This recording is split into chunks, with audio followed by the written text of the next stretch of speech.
విజయవాడలో వరద పరిస్థితి, బాధితులకు అందుతున్న సహాయ చర్యలపై తాజా పరిస్థితిని మా ప్రతినిధి ధనుంజయ్ ప్రత్యక్ష ప్రసారం ద్వారా అందిస్తారు.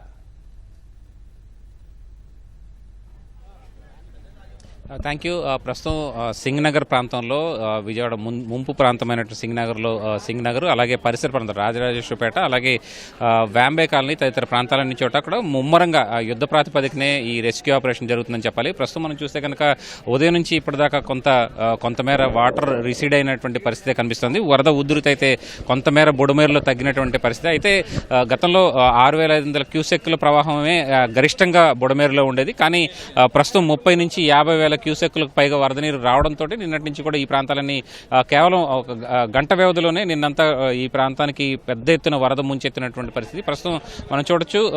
ఈ వరద ప్రవాహం అయితే ఇంకా కొనసాగుతున్నది. అయితే బుడమేరు ఎగువన ఈ గండిపడిన ప్రాంతంలో దానికి గండిని పూడ్చేందుకైతే ప్రయత్నాలు అయితే కొనసాగుతున్నాయి.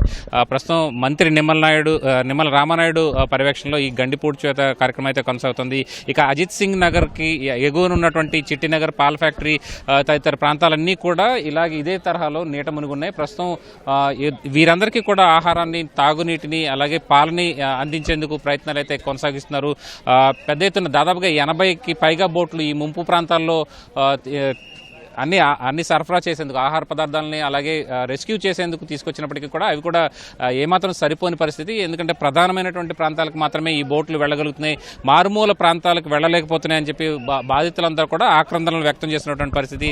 పెద్ద ఎత్తున రెస్క్యూ ఆపరేషన్ జరుగుతున్నటువంటి పరిస్థితి మనం స్పష్టంగా చూడొచ్చు.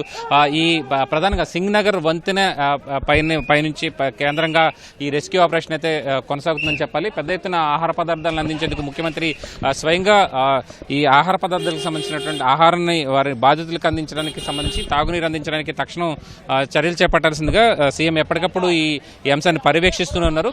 అయితే ప్రస్తుతం ఈ సమన్వయ లోపం కారణంగా కొంత ఇబ్బందికరమైనటువంటి పరిస్థితులు నెలకొన్నాయని చెప్పాలి. ఇక్కడ స్వయంగా మంత్రులు అలాగే డీజీపీ తదితర ఉన్నతాధికారులందరూ కూడా ఇక్కడ పర్యవేక్షణ కోసం ఉన్నప్పటికీ కూడా సమన్వయ లోపం అయితే స్పష్టంగా కనిపిస్తున్నది. పూర్తి స్థాయిలో బాధితులకి ఏమాత్రం సాయం అందనటువంటి పరిస్థితి నెలకొంది. స్వయంగా ముఖ్యమంత్రి ఆదేశాలు జారీ చేసినప్పటికీ కూడా ఇక్కడ ఏమాత్రం పోలీసులు అలాగే ఇతర సిబ్బంది ఎన్డీఆర్ఎఫ్ ఎస్డీఆర్ఎఫ్ సిబ్బందుల్లో సమన్వయం కనిపించినటువంటి పరిస్థితి. బోట్లు ఎక్కడికి వెళ్తున్నాయన్న దానికి సంబంధించి మ్యాపింగ్ చేయాలని చెప్పి కూడా ముఖ్యమంత్రి సూచనలు జారీ చేశారు. అలాగే ఎయిర్ డ్రాపింగ్ సంబంధించి ప్రధానంగా ఆహార ఈ ఫుడ్ ప్యాకెట్లు కావచ్చు, అలా తాగునీటిని అలాగే అత్యవసరంగా ఉన్నటువంటి మందులు, పాలు ఇలాంటివన్నింటినీ కూడా ఎయిర్ డ్రాప్ చేయాలని చెప్పి నిర్ణయించారు. అయితే కొద్దిసేపటి క్రితం కొన్ని ప్రాంతాల్లో హెలికాప్టర్లు ఎయిర్ డ్రాప్ చేసేందుకు ప్రయత్నించాయి.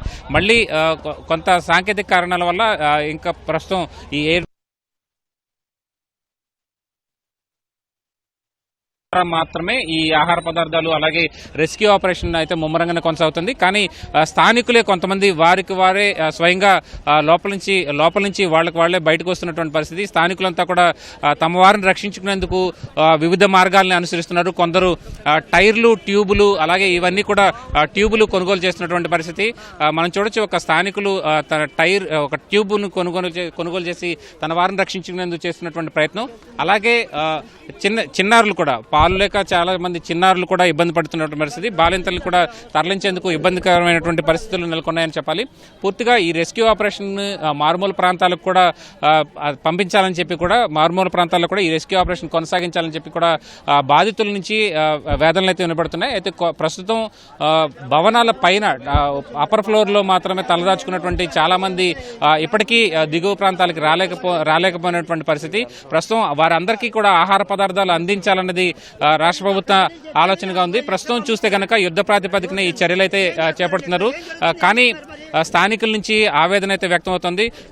ఏమైంది మీరు సంవత్సరం పాపండి, ఇంతవరకు లేదు, ఎటువంటి ఇది లేదు, కనీసం ఏమి రాలేదు. అధికారులకు చెప్పారా? చెప్పామండి. బోట్లు ఎక్కడ వచ్చినాయి అని చెప్తున్నారు మీరు. నేను ఒక మాట చెప్పాను, మా అమ్మగారు ముసలావుడు అండి, మోకాలు నొప్పులు అవుతాయి. అయితే ఇంతవరకు ఒక్కలవడు సదుపాయం చేయాలండి. కనీసం ఇన్ని రోజులు అవుతుంది కదా, నిన్న అనుకోలేదు. ఎప్పుడు ఒక్కటి కూడా 57, 53, 54, 59 బ్లాక్లు, మొత్తం బ్లాక్ ఒక్కరు రావట్లా. ఆఫీసర్లు, పోలీసు వాళ్ళు మొత్తం ఇక్కడ సిపి గారు కూడా ఇప్పుడు చెప్పా ఎవరు రావట్లా. నేను కోస్టల్ ల్యాండ్ సమితి ప్రెసిడెంట్ని చెప్పరా, ఈ ఫోన్ లేక ఇప్పుడు బయటకు వచ్చా. ఇంకో లోపలంతా బాగానే ఉన్నాం. వీళ్ళు వచ్చి మాకైనా హెల్ప్ చేస్తే ఉపయోగం ఉంది, కానీ మేము ఇక్కడికి వచ్చి పాలు పెరుగు తీసుకెళ్లాలంటే ఎలా అండి? ఇది చాలా ఇబ్బందిగా ఉంది. ఇది మోసం